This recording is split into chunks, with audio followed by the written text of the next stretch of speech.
A'udzubillahi minasyaitonirrajim. Bismillah, alhamdulillah, salatu ala rasulillah. Assalamualaikum warahmatullahi wabarakatuh. Kaum muslimin yang dimuliakan Allah, kita selalu berdoa, dan ini doa sapu jagat. Sering kita berdoa dengan doa ini. Rabbana atina fid dunya hasanah wa fil akhirati hasanah wa qina adzabannar. Dengan doa ini kita menginginkan kebahagiaan baik di dunia ataupun di akhirat. Permasalahannya, dengan apa kita menggapai kebahagiaan dunia dan akhirat? Dunia sebelum akhirat. Sebetulnya ada yang sederhana, yaitu mari kita mengikuti aturan Allah dalam kehidupan ini. Aturan Allah ada dalam ilmu bernama ilmu fikih. Kenapa? Karena fikih berbicara tentang hukum Allah yang berkenaan dengan aktivitas manusia.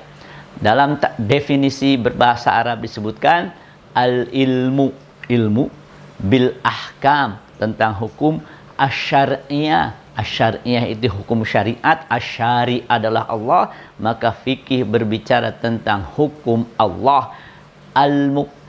Al-muta'alliq bi al-af'al, yaitu yang berhubungan dengan aktivitas manusia.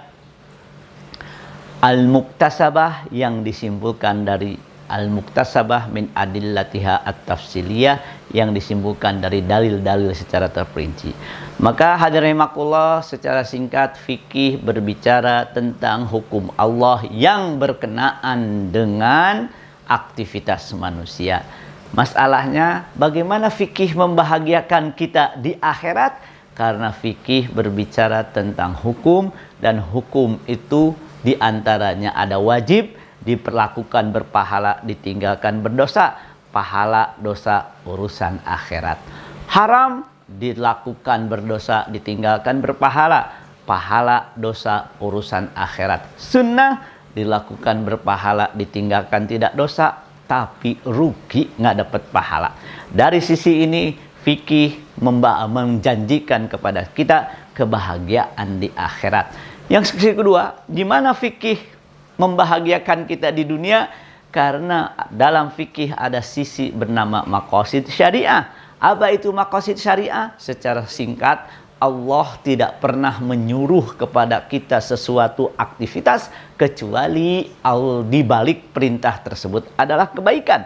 Allah tidak pernah melarang kita dari sebuah aktivitas kecuali di balik aktivitas tersebut adalah bahaya. Bukankah kita menginginkan di dunia hanya dua? Pertama, manfaat di balik perintah. Kedua, bahaya di balik larangan.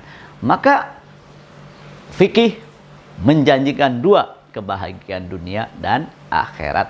Oleh karena hadirin rahimakumullah, di sini kita melihat urgensi ilmu fikih dalam kehidupan. Sebagai contoh, kalau seandainya kita tinggal di rumah, tidak kemana-mana dalam musim corona ini, dan sebelumnya bertanya apa hukum tinggal di rumah dalam keadaan corona, kemudian melakukan tinggal di rumah atas landasan pertanyaan tadi, kemudian mengetahui hukumnya, maka kita tinggal di rumah mendapatkan pahala.